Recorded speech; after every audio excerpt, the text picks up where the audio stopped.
Reci mi, da li si spremna za današnje snimanje? Pa nisam baš. Zbog čega? Pa evo kasnim. Ali sad ću moram da vidim šta bi je Boki poslao, da je poklonio, koja je sada naočara, pošto bi i ove on poklonio. To ti je Boki poklonio? Da, samo sekund. Hoću da stavim do ove.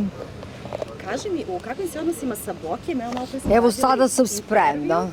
Jel ste spremni da popričate onako lepo jedan na jedan, uživo? Rekao je da neće doći do tog dueta.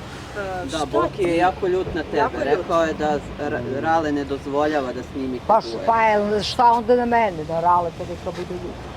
A šta ti kažeš evo kada govorim o tome s obzirom na to da je Rale to rekao? Pa ja nemam pojma, evo isto da kaže uopšte nemam stav. Pustite mi vi Anu. Šta ono reče, kako kaže Vesna Zmijanac? Nešto ozbiljno.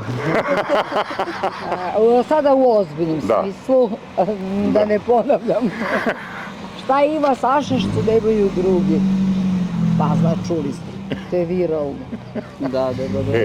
To samo može Vesna da kaže. 22? Izgleda kao da su i 22, pogledaj. Bez lihtanja, pošto ne razgovaramo. Ana, došla do srca mnogih slušalaca, Inače zaista. mi, nas dvoje ne razgovaramo. Rekao mi je da se musi ne javlja. Zbog čega? Kao da mu treba razlog. Imamo mi da je te naše. Ana, mene zanima da li je bilo onako suza kada si snimala tu pesmu? Da, ali se volimo, da. Kada si snimala pesmu Njimi 22? Pa nije mnogo, zato što sam iskreno snimala nešto u 7 ujutru, 2-3 tejka, kao ajde da probamo. Ispolo je dobro. Ispolo fenomenalno, da. Pa dobro, to su momenti, uvek catch the moment. Ajde, znaš kod djevojčica, ajmo. A nisam znala da ste vi novinar, gospodine. Da ste baš advokat. Možemo li samo još jedno pitanje, evo kratko, kako je Rale sada zdravstveno? Sve gore i gore, neće kod lekara, šta da mu radim. On još ti je otišao na operaciju, eto ja apelujem da legne. A zbog čega je odložio tu operaciju srca?